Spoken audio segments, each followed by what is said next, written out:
Oh, hello, and welcome to Al Dente Rigamortis. I'm Review Cultist. Dr. Leviathan. And I'm Mikey. The E stands for evil. And we're here to discuss those internet stories, most creepy and most pasta. Tonight we have a letter to ADR for Robovember. Whee! At least the last week of Robovember. So for those of you not in the know, creepypasta are short internet stories that get copied and pasted across the internet, and they're usually fairly creepy.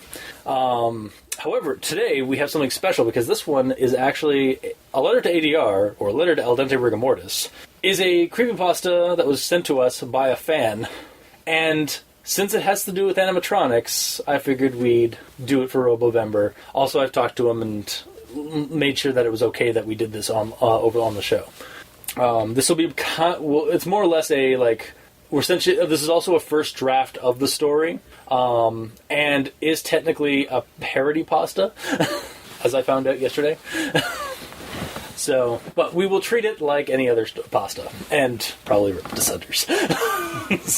But all for a good cause, we swear. So with that out of the way, we'll just dive right into this one. So the story opens up with our author/narrator character saying how much he likes creepypasta, but dislikes ones that make corporate entities and evil, supernaturally corrupt, and basically make them out to be more of the bad guy than what capitalism already makes them out to be in reality. So specifically Disney, since he is something of an expert on the company. He then proceeds with a story of his own account as a security guard for Disneyland, specifically California Adventures. Everything is pretty standard and ordinary until one night he's checking out a warehouse behind the park on the night shift, and where they keep old unused rides, or ones that are in the stage of to either be reused later or recycled or trashed.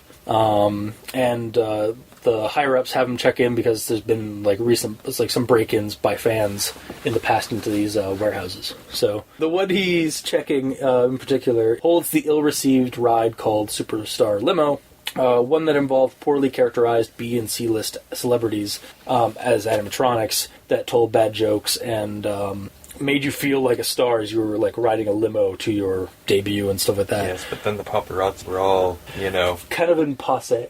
Well, they were, they get in the way of shit. Yeah. They fuck. I mean, the most memorable account of that would be Princess Di. Yeah. Mm-hmm. And, her tragic death, because contrary to popular belief, I'm not a completely heartless son of a bitch. Yeah. Well, and if you go to the Wikipedia for the actual ride, it says that it was changed before it was actually opened because of the fact of Princess Di's death. Oh, really? Oh, okay. So it's not the original one that Disney wanted to be there. Oh, okay. Well, not their initial concept. Yeah. Which is probably why it got shut down less than a year later. Yeah, and then was replaced by Monsters. You can't do what you want. Yeah.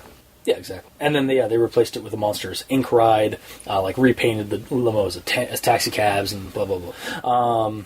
So yeah, he heard. As he's going to work, checking the locked doors, all the doors into this warehouse are locked, but he hears a noise inside, movement, despite the doors being all locked. So he calls it in and proceeds to go inside and investigate. With only a mag light and calling out, he finds a pool of blood and the smell of decay. And he's not retarded about it. He, radios his partner and it's hey, I heard a noise in here, so I'm going to check it out. Yeah. He does it by the book. Yeah, exactly, not, gung-ho, oh man, I'm John McClane. Yeah.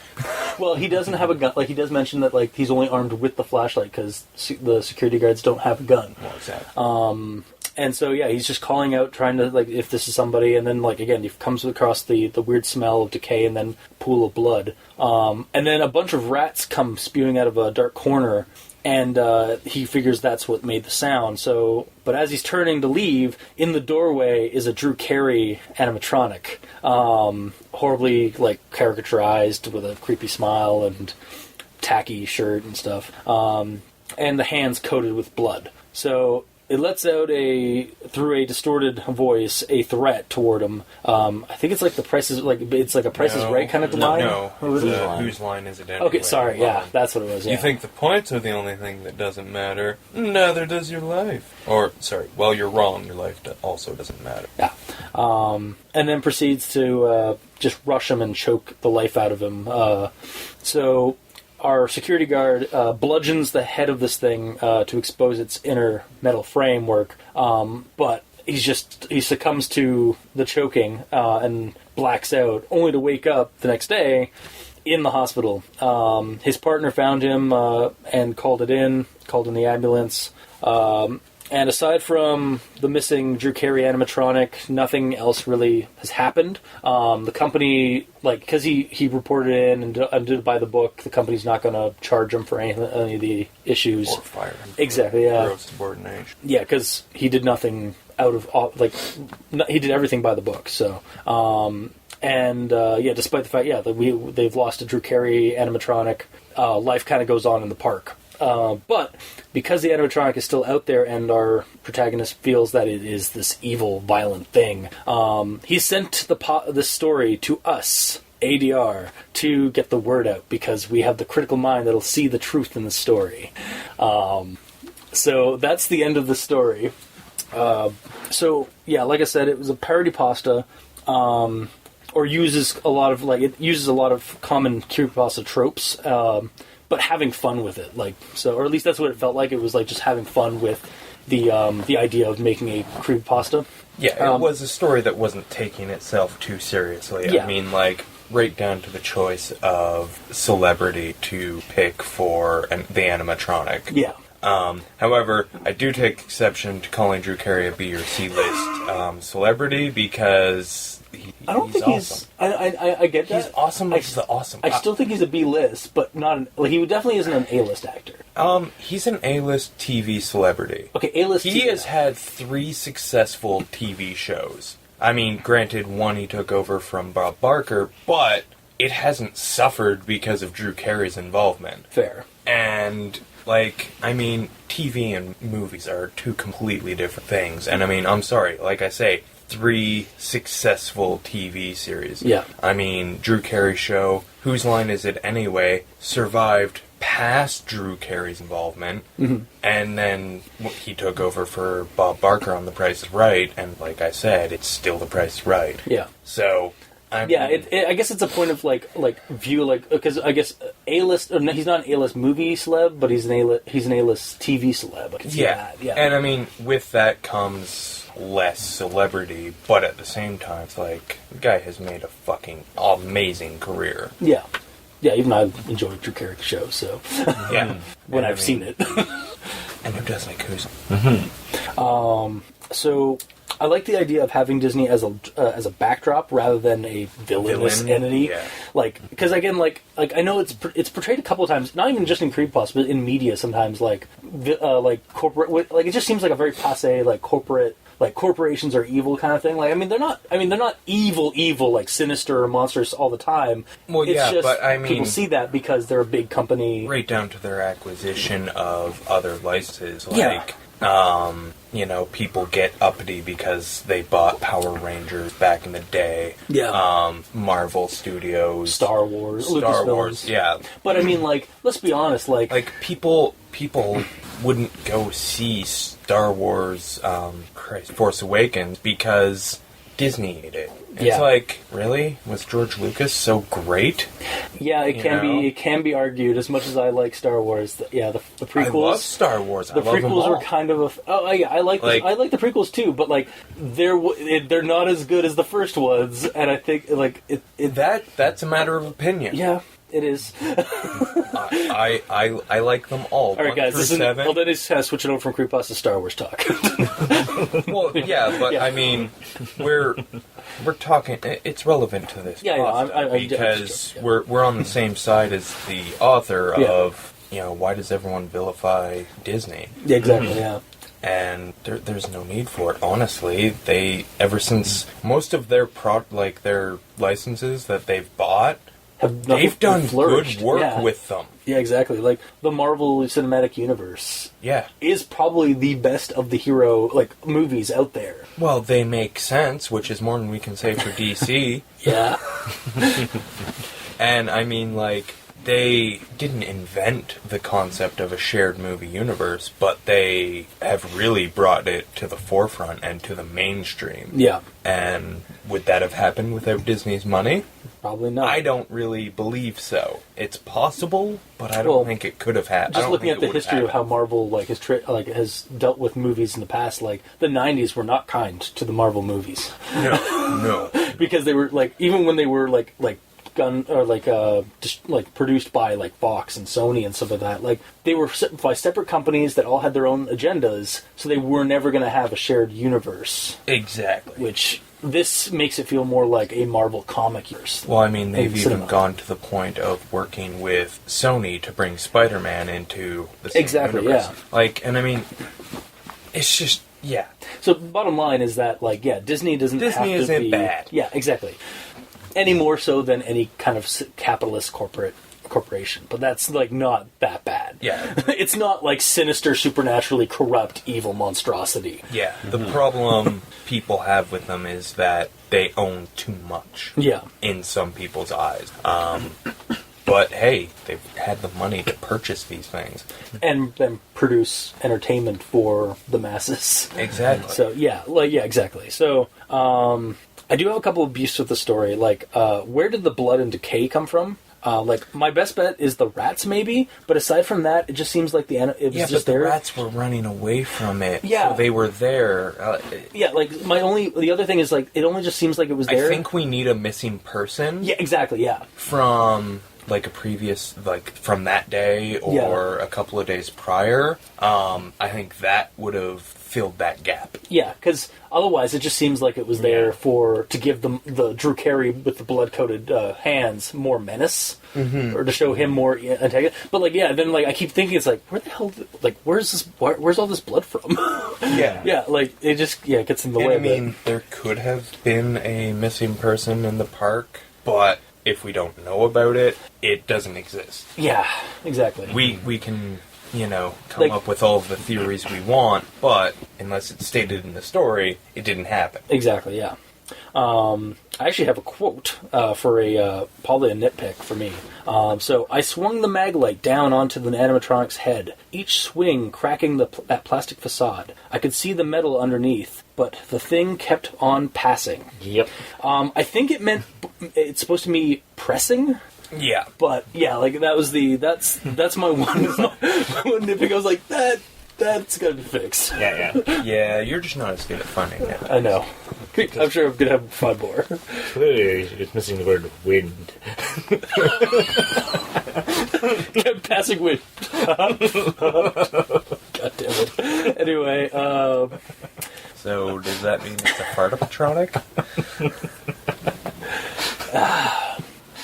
So, okay. Where the hell is... yeah, so this is a common horror trope, and this is a parody of, like, creepypasta tropes and stuff. But I don't like the sudden transition to the hospital. Like, he just kind of, like... We don't really, like... Why didn't this robot just kill him, like, in the warehouse? Like, why did it just choke him out? His partner showed up. So Maybe, yeah, he but... retreated back. But Yeah, we like, can't know that because he blacked out. Exactly. Yeah, I get that. It just felt kind of jarring, more so than I've usually read that kind of an ending. I just, like, I don't know how it can make it smoother, but yeah. I do know how. Okay. As he's fading into darkness, he hears his partner call out, and, the last sensation he has before, like, actually blacking out is falling to the ground. Yeah, that would have been a smoother transition to the sudden hospital. Because then we know that, you get confirmation that the animatronic let him go. Yeah. And, the image provided, I think, could be moved to the... Where is this from? Sorry. Yeah, notes. Done yesterday. The image provided in the story, because there's actually a photo about near the end, but, like, not quite at the end. It just shows... right in the middle of the animatronic's dialogue. Yeah, and that is a horrible place for it. Yeah, it needs to be at the...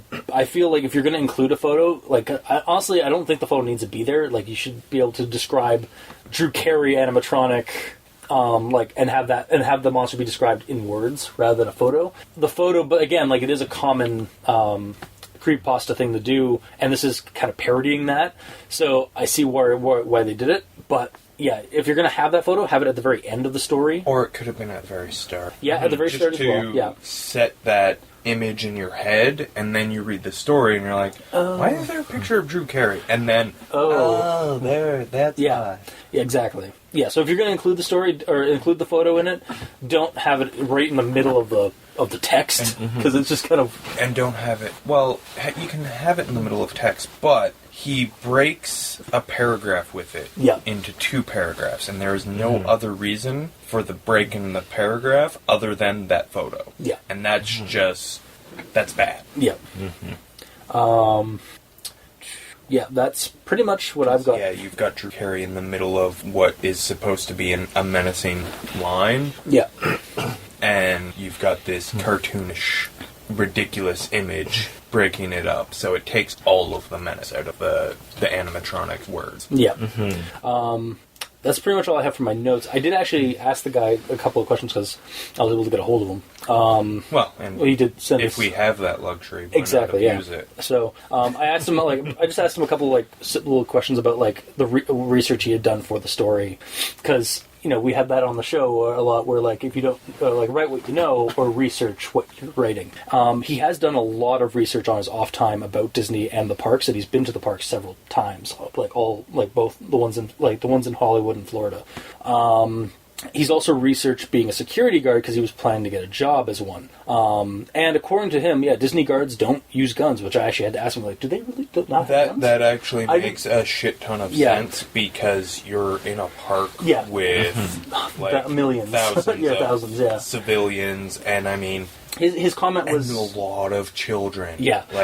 You just... His comment was at the entrance... they have the guard at the entrance, and pretty much if somebody has a gun in the bag that they're checking, it's already... that's the last line of defense. That's the line of defense. Well, that's where it's going to get handled, not... Exactly. Not inside the park itself. The most they'd get would be a baton or the mag light, because most of the time they're not dealing with somebody, a gunman. They're dealing with drunks at the more mature section of the park. Well, exactly, and I'm sure they're trained to not use the mag light as a weapon. Yeah.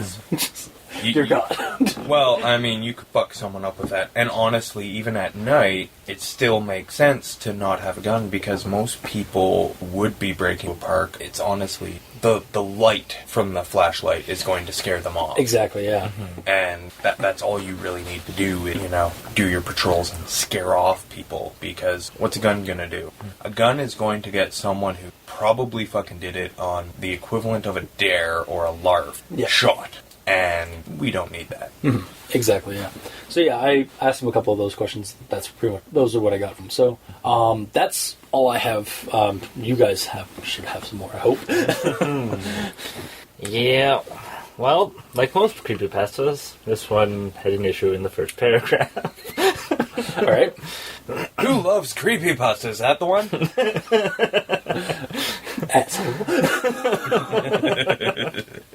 I'm just kidding, because we wouldn't be here if people didn't love creepypastas. Yeah. Alright, so I'll just read the paragraph and explain what's wrong. Yep. So, I always loved creepypasta. These terrifying stories would sometimes keep me awake at night and fill me with the horror that movies couldn't do. It's all jump scares now. It just doesn't do it for me. Okay. So, the issue is that they're talking about creepypasta, and then it talks about how movies don't do it, but then it goes on to it, and it still refers to creepypasta. Whereas it should have specified that movies are all jump scares. Yeah, because the way it's written, it's creepypastas are all jump scares now. Gotcha. Yeah, okay. And that creepypastas suddenly don't do it for him anymore. Yeah. Yeah, exactly. So instead of it's all jump scares, it should be movies are all jump scares. Yeah. Mm-hmm. All right. And then you could just do it just doesn't do it for me. Or they just do it for me. That would actually be the right Sorry, Mike, I didn't mean to allow you to nitpick. And then onwards to the second paragraph, it has extra words that don't really need to be there. Like, I do have problems with creepypasta sometimes, though, and it's when they're based on actual businesses and companies. You could easily shorten that down to, I do have problems with creepypasta when they're based on actual businesses and companies. Yeah, just smoothing out the writing. Because what's there is a little clunky. Yeah. Mm-hmm. Yeah, like getting rid of the extra words that don't add anything to the sentence. Yeah. That's huge, Michael.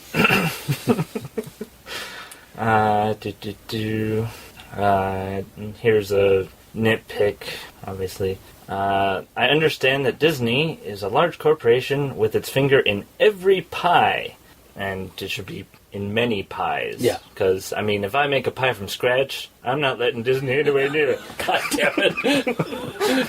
No, but yes, right. No, it's not every pie. It's mini pies, and like not the metaphor, not like literal pies. But yeah. Because I mean, Warner Brothers is still a powerhouse, and Sony. they don't have their fingers in the same pies. Yeah. Or at least not that. Yeah. And when the animatronic actually speaks, it goes on to say, it sounded like Drew's actual voice, but horrible, distorted, and pitched weird to the point it was unrecognizable. Yeah. If you can't recognize it, how do you know it's Drew Carey's voice? Actual voice. If it sounds just like him, but it's unrecognizable, it's one or the other. Yeah. Yeah. Like, I think a good solution for that would be, like, it sounded like Drew Carey, but with, like, some distortion, like, in the recording or something like that. Like, it felt like a recording of his voice or something. Or, yeah. Something like that, yeah. Distorted to the point where I could barely recognize. Yeah.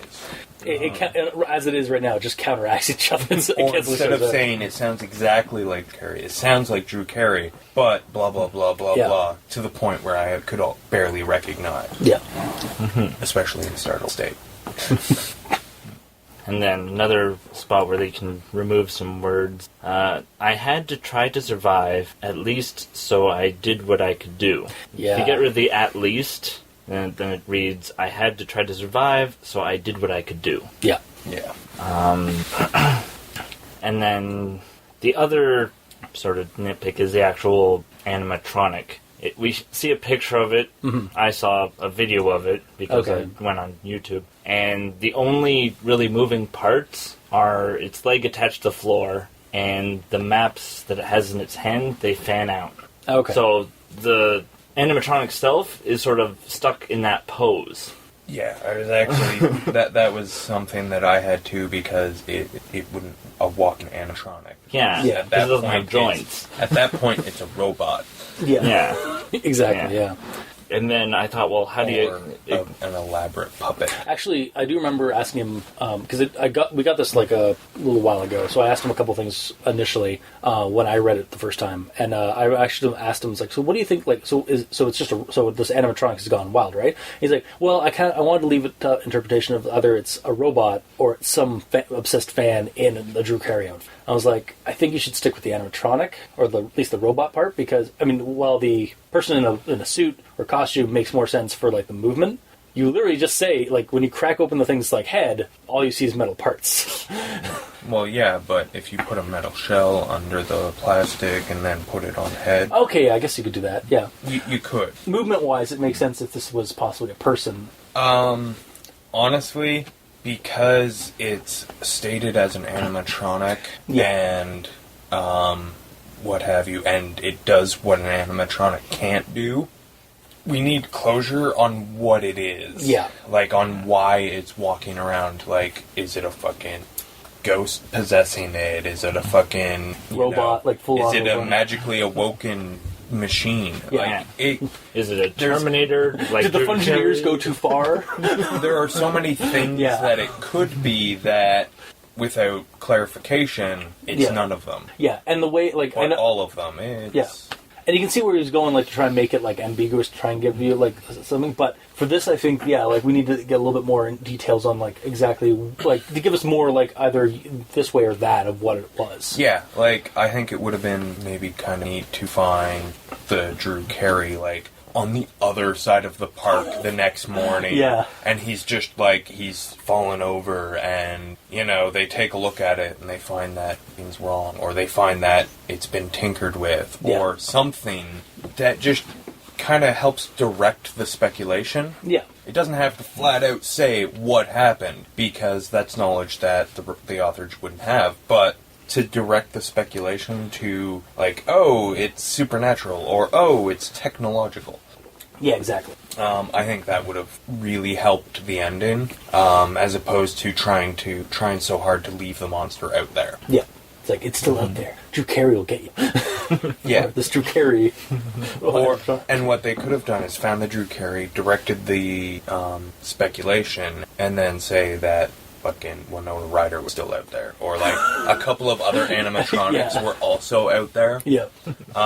Or not necessarily out there, but missing where? Are they in the park? Have they escaped the park? Yeah. You know, again, it would kind of be the best of both worlds. Yeah. No, I'm definitely down with that idea. Like, I think he should be explored a little bit more, not just, like, what we got where it was just, like, kind of just, aha, jumps, like, Drew Carey animatronic. And then it's like, wait, and he's still out there. Exactly. It's like, we need to get the word out. Yeah, like, as much as I like that, it's like, he's still out there, guys. Like the it's even like a basic campfire ending kind of thing. It's like he's still out there, and that thing was me, kind of thing. But I think it should be elaborated more on, like you said. Mm-hmm. I like give us like a little bit, just a few more details, like to kind of go either one way or the other, not this like kind of very bland, like, so wait, what was, like, how is this thing even moving? Mm-hmm. Like we said. It makes us ask questions, and then it kind of ruins the story a little bit. Yeah, because when you start asking intelligent questions, sometimes you realize that there aren't intelligent answers. Yeah. Mm-hmm. So that's it for my nitpicks. Things right. that I found that were easy enough to find. Well, I'm going to be a son of a bitch and revisit the first paragraph. Specifically the second sentence. These terrifying stories would sometimes keep me awake at night and fill me with the horror that movies couldn't do. We have a change in tense in that sentence. Oh. These terrifying stories would sometimes keep me awake at night and they fill me with horror that the movies couldn't, that movies can't. Like, don't. Yeah, or don't do. Yeah. It's a nitpick, but it's something that, you know, like, grammar. It's a first draft, it's excusable, but it's something that should be addressed. Yeah. I did catch that, but I didn't actually write down what the issue was that I had with it. Well, yeah, exactly, and that's actually the point I'm making, is that it needs to be corrected, because even if you don't put any thought and try and figure out why that sentence is wrong, reading it, you know it's wrong. Yeah. And yeah, to be completely honest, I actually enjoy the framing device of the letter to us. Yeah. Now, that might be because I am a vain motherfucker. Completely possible. And I, you know... It's a flattering thing, like, to have one of our listeners, like, create a figure monster. And my ego is huge, so the fact that it's us, the fact that we're used as the part of the framing device pleases me. And...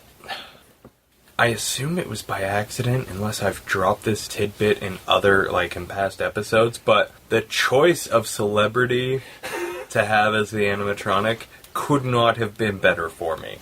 Yeah, I did not, I think, I don't think I checked with them. But beyond that, it's also a really good choice, because Drew Carey, in all of his, in his long career, he's a happy guy. He's a nice guy. If anything, he's a doormat.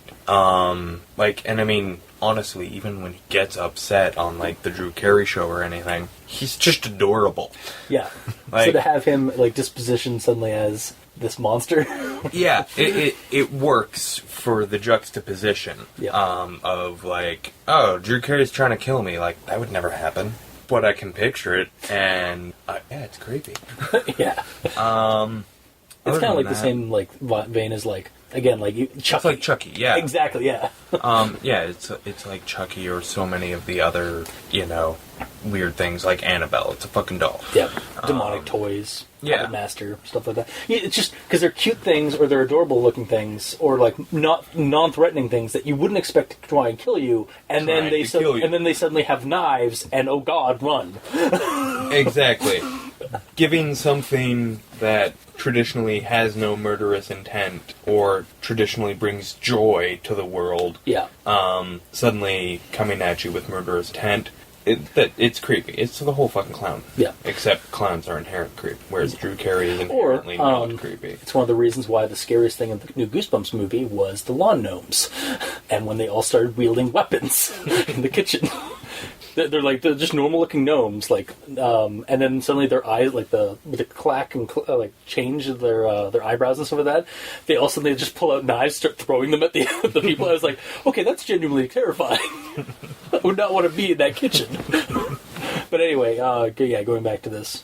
So yeah, other than that, I don't think I have anything new to add that we haven't already discussed. I mean, it's solid, but flawed. Yeah. I mean, but it's an early draft, and we know it's an early draft, not... Yeah. This hasn't been posted on, a creepypasta website. Exactly, so yeah. It's okay for it to be unpolished.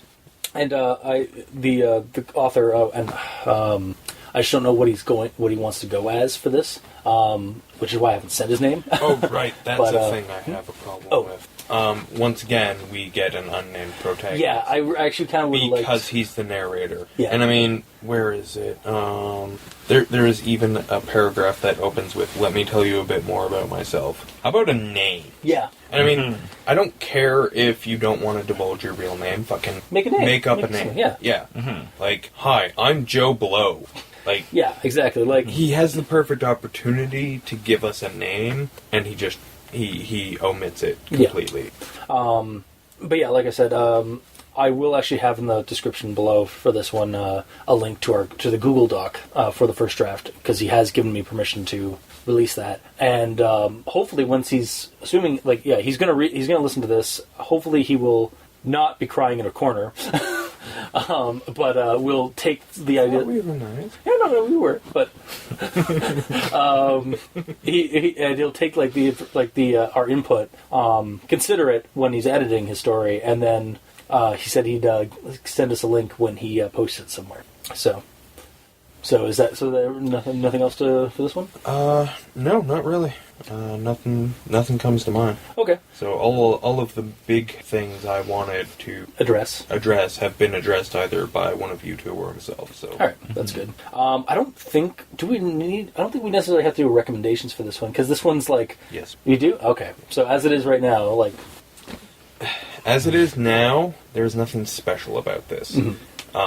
But if he does something with that ending to give us, again, some direction for this speculation, just something there, then yes, I could recommend it, because we'd have something a little more unique. Yeah.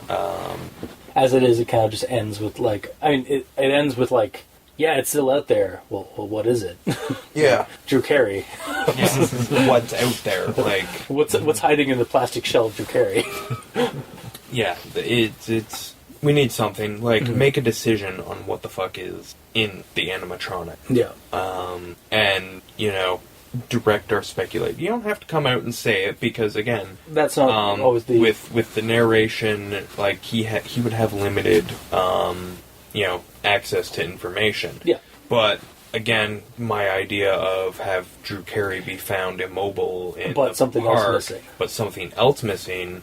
I mean, obviously the Imagineers are going to take a look at the murderous animatronic, and they're going to find something, and rumor is going to come back to our protagonist, and, well, maybe not necessarily, but for the interest of storytelling, yes, you can have rumor come back to our narrator and, have him be able to, like, have some speculations. Yeah, exactly. And I think that would, I've already said it. Yeah. I think that would really help the out story. the story, and I think it would really help out the end. So you can recommend this as a story, like when it's once he's gone through that, but as it is now, first drafted. Yeah, it's not it's not that it's horrible. It's not that it's glaringly offensive to me as an individual. It's just there's nothing really special about it at this point. Yeah. But if that ending gets cleaned up, I could definitely recommend it because it's a fun framing device. I like how he's saying that creepypastas are BS, but this one isn't. Yeah. I like that. So. Yeah, I mean, it's in one of those tropes, like, oh man, like, these other stories that are all fake, mine isn't, here you go. Well, exactly. it tries to, like, bring in that little bit of immersion kind of level thing. It does, it does what, once campfire stories were a thing, it does what other campfire stories did, like, oh yeah, you've all heard about the guy with the hook for a hand. However, my story about the guy with the chainsaw for a hand is totally legit. Let me tell you the tale of Ash. Yeah. Anyway, yeah. So as it is, like I said, I think I'll recommend that future story. I do like a lot of the stuff in this one. I don't know if I can recommend it as it is right now, but again, like there's promise in this story, and it's going to hopefully get fixed or get looked at and worked. So yeah. And Mikey, like everyone said, it is a draft. It does need work. Hopefully, the finished product is the gem that we hope it is. Yeah.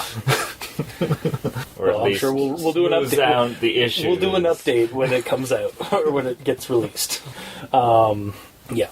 So kind of unanimously, like, we hope for a hopeful recommendation for the future. Not one, as is, but in the future, hopefully. When it becomes a final draft rather than a first. Okay. Mm-hmm. So that's really it. Also, actually, I wanted to add on to this because this episode, another reason I wanted to have this at the end of Robovember is also to kind of kick me into high gear to actually get to editing some games I ran because the ADR crew and I are gamers, like tabletop gamers, and we run like horror scenarios and stuff like that. And so I decided a little while back to run some ADR centric Monster of the Week kind of games. And I started off with one that was inspired by this story because it seemed like a fitting kind of beginning for a campaign to have like a letter sent to us and then work on the scenario. So those will be going out onto the Patreon first, probably shortly after this episode airs. And then eventually I will post it on YouTube as like we do with our normal YouTube channel videos where it's just a photo or an image, like a title screen, and the audio for you to enjoy. So yeah, that was the only other thing I wanted to add that was connected to this. Author of this one, I hope you enjoyed, at the very least, our editing of your story. And we're like definitely finish the story and finalize it and send us that link so we can link it to the actual for the show and stuff. I think then that is about it. So if you like what you heard, if you didn't, leave us a comment in the comment section below wherever this gets posted, whether it be on Kiwi6, Facebook, YouTube, Tumblr. We're all on Twitter at E stands for Evil, Dr. Leviathan, and Review Cultist. Rank us and send us reviews on iTunes. That every little bit helps. Oh, and you can check out the title cards for each episode at crazonstudios.tumblr.com. And you can leave us an email at aldenterigamortis@gmail.com. That's aldenterigamortis@gmail.com, where you can also send us suggestions for other creepypastas you'd like us to discuss on the show. Or if you have some creepypasta that you're working on and would like to have us look at, we'd be more than happy to check it out and let you know what we think about the editing for it. We're not entirely professionals, but we've read a lot of creepypastas, so we can kind of sort out the good things from the bad things.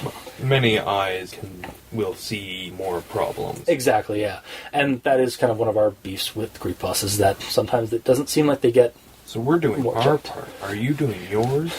Join the mobile infantry today. What? Would you like to know more? And yeah, that. And of course, if you'd like to show some support for the show, you can become a patron at Patreon. So go to Al Dente Rigamortis at the Patreon and choose your tier that you'd like to select. And like I said, we have special episode content that goes on to the Patreon for patrons at different levels. Like early access to certain shows and exclusives for certain exclusive shows for Patreons only. And like I said, we're going to start doing a series called Actual Play Rigor Mortis. It'll be kind of off and on. Won't be entirely regular, but it'll be whenever we get them and whenever I get around to editing them, I'll post them on the Patreon first, and then post them on YouTube for people to enjoy. So until next time, I have been your host, Review Cultist. I'm still Dr. Leviathan. And I'm Mikey. The E stands for evil. And this has been Al Dente Rigamortis. Sleep well for the end of Cleveland Rock. Happy Robovember, guys. See you next year.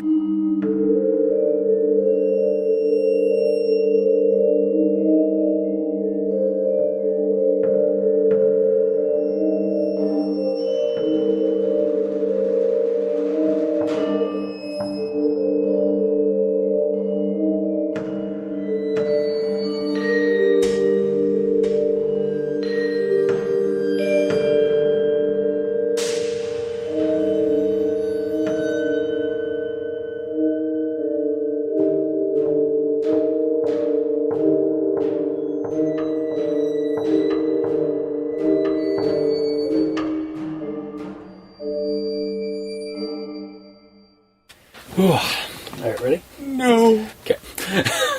Oh, hello. The fuck? Sorry, there's like he was checking. What? Alright, Right. Even No. his notes need editing. God damn it. He was checking, It's contagious. oh, okay, I get what it was. Okay. Alright, maybe I should just throw the soapbox at you. Oh. No. Anyway, Soapbox? hold there, words. Cleveland rocks. Yeah. Yes, that was the riff. Yeah. That was the riff. Yeah. That was the riff. Yeah. That was the riff. Yeah. That was the riff. Yeah.